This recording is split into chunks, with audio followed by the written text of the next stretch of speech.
नहीं किया कि अगर ये एक रीजन था, फॉर एग्जाम्पल किसी पार्टीशन का कोई रीजन था या किसी बड़े इंसान के बारे में कुछ पढ़ा, तो मैंने कभी जाके रिफ्लेक्ट नहीं किया कि ये सब हुआ कैसे, वजह क्या थी, थॉट क्या था इसके पीछे। और ये जब हुआ तो इस पूरे सिनेरियो के अंदर अगर मतलब मुझे लगता है स्टडीज का एक तरीका ये भी होना चाहिए कि आप अपने आप को उस जगह रख के देखो and then you can learn more. Gestalt में होता है, इसको ड्रामा थेरेपी भी कहते हैं बाज दफा, when you become a character, जब आप एक कैरेक्टर बनते हो। इनफैक्ट स्टूडेंट्स के लिए एक बड़ी इंटरेस्टिंग चीज है कि स्पेशली हिस्ट्री के स्टूडेंट्स जो हैं, अगर वो अपने आप को उस कैरेक्टर में ढालें और इमेजिन करें कि वो कैरेक्टर है, तो उनको सबक याद करने में बड़ी आसानी हो जाएगी। याद करने में मसला नहीं, याद करने में आसानी हो जाएगी। अच्छा, क्या मतलब आपको लगता है कि जो हमारे ग्रेडिंग सिस्टम इस वक्त पाकिस्तान में चल रहे हैं, I am talking about only Pakistan because बाकी जगह एमसीक्यूज आ चुके हैं, ठीक है, जो हमारे ग्रेडिंग सिस्टम इस वक्त पाकिस्तान में चल रहे हैं, do you think that they can grade a person? क्योंकि एक बच्चा, मैं आपको बताती हूँ, यहाँ पे सप्ली का बड़ा चक्कर है, जितनी सप्ली बढ़ो उतने अच्छे मार्क्स आपके। ये भी एक बड़ा, I guess you guys agree और नॉट, सप्ली के बारे में, जो आप सप्लीमेंट्री पेपर्स डालते हो तो वो ज्यादा लिखोगे तो ज्यादा मार्क्स बढ़ेंगे। अभी सुना है इस बारे में? तो हाँ, तो बोलो यार, तुम लोग तो सारे बुद्ध बन गए हो, क्या हो गया, जितनी मोटी हो गई, ठीक है ना। अच्छा, हमारी college, I am belong from very nice college, मैं उनको कुछ बोल नहीं रही, उन्होंने भी टीचर ने एक आखिर में नुस्खा दिया था, ज्यादा सप्ली पढ़ना, लिखना ज्यादा, ठीक है ना, तो तुम्हारे अच्छे मार्क्स आएंगे। अब मुझे बताएं कि क्या एक बच्चा है जिसको समझ आ गया but he doesn't have the ability to write that much, but he understands the concept, the core concept of it, तो उसके लिए क्या वो डिजर्व करता है कि उसको फेल कर दो, कम लिखा है उसने? अब देखें ना, ये तो सिस्टम का कसूर है। हाँ। मगर मुझे ये जरूर हम बताएंगे कि बाज बच्चे लिख नहीं सकते। मिसाल के तौर पर मुझसे आप 8 घंटे खड़े खड़े, मैं standing I can talk for 8 hours non stop, ठीक है, मगर आप मुझसे कहो कि लिखो तो मैं लिख नहीं सकता, ठीक है। और अगर इन्होंने कभी एग्जाम में जाके लिखा तो एग्जामिनर ने फिर इनके पास आना होगा, भाई बता दो तुमने लिखा क्या, तो मैं बताऊंगा, फिर मैं तुम्हें मार्क्स दूंगा। हम जा रहे हैं छोटी सी ब्रेक पे, आप कहीं मत जाइएगा, डॉक्टर मोइज लॉन्च, क्योंकि हम बात करने वाले ग्रेड्स पे, कीप वॉचिंग।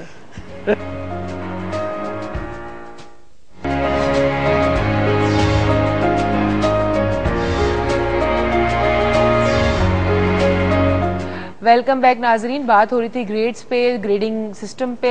अच्छा, आप मुझे बताएं कि बच्चों को, फॉर एग्जांपल एक बच्चा है, उसका आप मतलब वो फेल हो गया, अब फेल होने के बाद या बुरा ग्रेड लाने के बाद एक तो वो नर्वस बहुत हो जाता है, तो ये बताएं कि वो नर्वस क्यों होता है, और उस नर्वस होने की वजह से वो बाद में भी परफॉर्म नहीं कर पाता, तो क्यों नहीं कर पाता?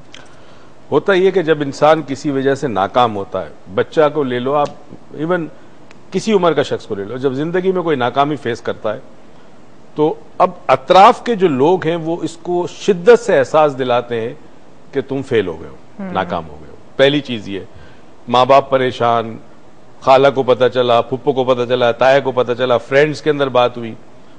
वो शख्स, जो बच्चा जो फेल होता है, उसको लगता है कि वो स्टडी में फेल नहीं हुआ, वो जो एक्सपेक्टेशन का लेवल था माँ बाप का, तवक्कुआत का लेवल था, उसमें फेल हुआ है, ठीक, राइट। तो वो अपने कई दफा कुछ बच्चे डिप्रेस्ड हो जाते हैं, they go into a shell, shell में चले जाते हैं, और कुछ बच्चों के साथ ये होता है कि वो एग्रेसिव हो जाते हैं, behaviour, either way abnormal behaviour शुरू हो जाता है, और एक फियर डेवलप हो जाए कि अगर वापस फेल हुआ तो, वापस फेल हुआ तो। ये जो वापस फेल होने वाली बात है, ये बच्चे को रोक देती है जिंदगी में किसी चैलेंज को एक्सेप्ट करने के लिए, ये रोक देती है बच्चे को किसी चैलेंज को एक्सेप्ट करने के लिए। तो आज का शो का टाइम तो हमारा खत्म हो गया। थैंक यू सो मच, आप हमारे शो में आए, हमारे शो का हिस्सा बने। आई होप आप लोग कल भी शो देखेंगे, फिर परसों भी देखेंगे, तो it will help you. And उसके साथ साथ वो अगेन रोक देता है। तो आज आप अपने आप से पूछे कि आप अपने बच्चों के लिए कितनी हाई एक्सपेक्टेशन रख के बैठे हैं, और क्या ये हाई एक्सपेक्टेशन, लोग अक्सर कहते हैं कि जी मैं अपने बच्चे को कहते हैं ये बनेगा, तो उससे उसका एक गोल सेट करके दे रहा हूं, एक मोटिवेशन का एक एस्पेक्ट है वो उसके लिए। तो क्या आपकी एक्सपेक्टेशन उसके लिए एक मोटिवेशन का एस्पेक्ट है, या फिर वो उसको और डीमोटिवेट की जा रही है, डिग्रेड की जा रही है? अपने बच्चे को क्या आप कंपेयर करते हैं किसी और से, या नहीं करते? या आप अपने बच्चे पे बहुत ज्यादा स्टडीज का प्रेशर डालते हैं, उसके ग्रेड का कम आना, क्या आप सिर्फ उसी को ब्लेम करते हैं, या उसमें कहीं ना कहीं आपका अपना भी हाथ होता है? ये सारे सवालों के साथ हम आज आपको छोड़ के जा रहे हैं। अब इन सारे सवालों को हम कल और परसों डिस्कस तो जरूर करेंगे, लेकिन कल और परसों आपने हमें कॉल करनी है और आपने बताना है कि आप किस तरह के पेरेंट्स हैं, या आपके बच्चे किस तरह के स्टूडेंट्स हैं। क्योंकि अगर आप हमारे साथ शेयर करेंगे तो हमें बहुत ईजी होगा आपको हेल्प करना, so that as a nation we can help each other out. So that हमारे जो बच्चे अब आने वाले हैं, जनरेशन है, this Pakistan is in their hand. So if you want to bring a change in yourself. See you tomorrow. Till then, take care of yourself. Have a nice day. Call tomorrow and over to you. Thank you बेटा।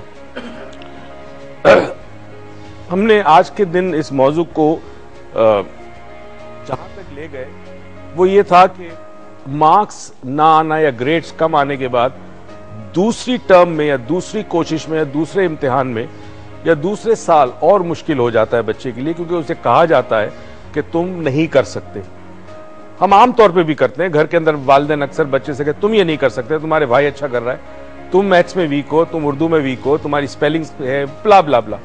जब बार बार आप किसी से कहते हैं कि तुम फला चीज में वीक हो या तुम ये नहीं कर सकते, तो वो बच्चा जो स्टूडेंट है हमारा वो इसको एक्सेप्ट कर लेता है कि ये हकीकत है, मैं ये नहीं कर सकता।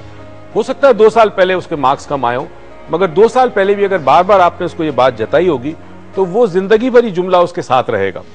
कुछ परसेंटेज बच्चों का ऐसे होते हैं कि जो चैलेंज समझते हैं इस चीज को and they try to prove that everybody is wrong, मगर अक्सर बच्चे नहीं कर सकते। एक छोटी सी मैं आपको एक एनालॉजी एक्सप्लेन कर रहा हूं, बच्चों के लिए भी है, स्टूडेंट्स के लिए भी है, बड़े स्टूडेंट्स के लिए भी है, और जिंदगी में के हर शोबे में कोई शख्स भी जिंदगी में कभी भी आप ये सिचुएशन में हो तो मैं जो आपको एक एग्जाम्पल या एनालॉजी दे रहा हूं उसको याद रखिएगा। एक वालिद अपने बच्चे के साथ जू में गया, चिड़ियाघर में, तो वहां एक जगह पहुंचे तो बहुत बड़ा ताकतवर हाथी जो था वो वहां पे था, एक चेन से बंधा हुआ जंजीर के साथ, और वो जंजीर जो थी वहां पे एक पोल था, उस पोल के साथ वो जंजीर बंधी हुई थी। तो बच्चा जो था उसने अपने वालिद से कहा कि अब्बू ये जानवर इतना ताकतवर, हमने पढ़ा है अपनी क्लास में स्कूल में कि ये बड़े बड़े दरख्त को खींचता है जंगलों में, और ये चेन नहीं तोड़ सकता। तो वालिद ने कहा कि तोड़ सकता है ये चेन, ये आती एक लम्हे में झटका दे ये चेन टूट जाएगी, ये जंजीर टूट जाएगी। तो बच्चे ने पूछा पर ये तोड़ता क्यों नहीं है जंजीर, ये कैद क्यों है, ये आजाद क्यों नहीं करता अपने आप को। तो वालिद ने कहा कि बेटा बात यह है कि जब ये छोटा था, बच्चा था जब, तो इसको पकड़ के लाए होंगे जंगल में, या इसकी माँ के पास होगा, या इसकी माँ ने इसको हो सकता है यहीं पर उसको पैदा किया हो। तो जब ये छोटा था तो उसको यही जंजीर बांध दी गई। उसने बड़ी कोशिश की कि तोड़ सके इस जंजीर को, इस चेन को, मगर चूंकि छोटा था तो उसमें ताकत नहीं थी। कुछ ट्राई करने के बाद, कुछ मर्तबा कोशिश करने के बाद इसके ब्रेन ने यह समझ लिया, इसके दिमाग ने यह समझ लिया कि मैं इस जंजीर को नहीं तोड़ सकता, मैं अपने को आजाद नहीं कर सकता, मैं ये काम नहीं कर सकता, इसके लिए मेरे पास ताकत नहीं है। अब ये बड़ा हो गया, मगर अभी भी उसे वो बचपन का सबक याद है कि मैं ये नहीं कर सकता, मैंने कोशिश की मगर मैं इस चेन को नहीं तोड़ सका। आज बड़ा होने के बाद अब वो कभी कोशिश नहीं करता, क्योंकि उसको इस बात का यकीन है कि वो इस चेन को नहीं तोड़ सकता। यही हमारी हालत है हमारे स्टूडेंट्स की। जब आप देखते हो कि कोई बच्चा जो वो बगैर पढ़े चीटिंग करके पैसे खिला के अच्छे मार्क्स ले आता है, आप मेहनत करते हो, आपके मार्क्स अच्छे नहीं आते, आप एग्जाम में भूल जाते हो, आपके वालिदैन की एक्सपेक्टेशंस बहुत होती है, आपको कंपेयर किया जाता है, या आप राइटिंग स्किल्स आपकी अच्छी नहीं है, आप वर्बल स्किल में अच्छे हो मगर एग्जाम्स और राइटिंग स्किल्स के ऊपर बेस्ड होता है।